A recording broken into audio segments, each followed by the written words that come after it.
নমস্কার। জীবনে কোনো পরিস্থিতিতেই নিজের হক ছাড়বেন না। সেটা আন্তরিকতাই হোক, সম্পদই হোক বা সম্মানই হোক। আপনি যদি ছেড়ে দেন, আপনি ভাবছেন আমি ছেড়ে দিচ্ছি, আমি কত মহান। আপনাকে কেউ মেডেল দেবে না, কেউ নোবেল দেবে না, নোবেল পুরস্কার আপনি পাবেন না। নিজের হক নিজেকেই বুঝে নিতে হবে, ইচ অ্যান্ড এভরি ডে, প্রত্যেকটা দিন।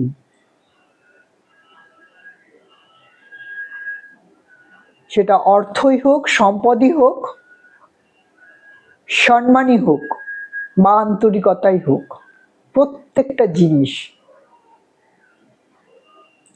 যারা নিজের হক না বোঝে তাদেরকে কখনো কেউ মূল্য দেয় না। এটা আমি পুরুষ নারী নির্বিশেষেই বলছি। আপনি আপনার সম্পদ ছেড়ে দিলেন কাউকে, আপনি ভেবেছেন আপনাকে নোবেল পুরস্কার দেবে না, দেবে না। ভাবে ঠকিয়ে নিলাম, কি ভালো করলাম, নিজের সুখ শান্তিতে থাকবে। আপনি হয়তো তখন অর্থ কষ্টে আছেন, আপনাকে এক পয়সা দিয়েও সাহায্য করবে না। অসম্মান করছে না, একদম অসম্মানিত হওয়ার, নিজের সম্মান নিজে রক্ষা করবেন এবং আদায় করে নেবেন সম্মান। সম্মান করতে বাধ্য থাকবে তারা।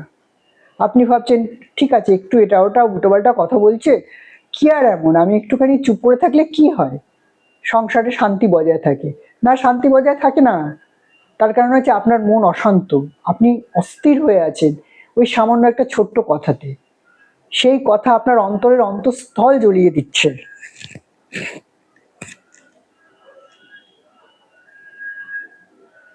সেই জ্বলনে আমি প্রতিটা মুহূর্ত আপনি জ্বলছেন। কেন জ্বলবেন?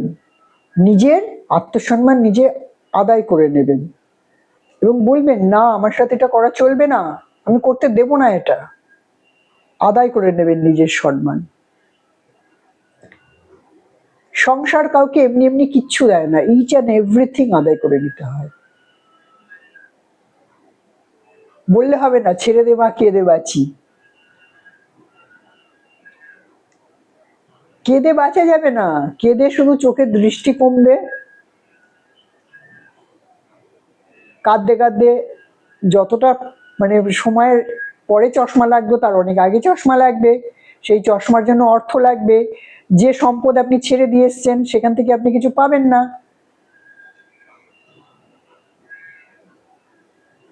তাহলে কেন ছাড়বেন? ছাড়বেন না। নিজের হক কখনো ছাড়তে নেই। নিজের হক প্রত্যেকটা দিন প্রত্যেকটা সময় বুঝে নেওয়াটা খুব জরুরি। হয়তো শুনতে খুব স্বার্থপরতা লাগছে, নিজের জন্য না একটু স্বার্থপরই হলাম, নিজের জন্যই তো স্বার্থপর হব। কার জন্য স্বার্থপর হব? তাই না?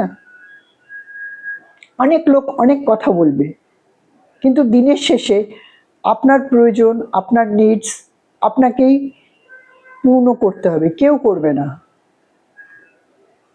এটাই জগতের নিয়ম। এইভাবেই জগৎ চলছে, এইভাবেই জগৎ চলবে।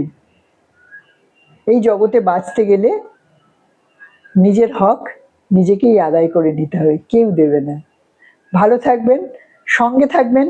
অন্য ভিডিওতে আবার আসবো।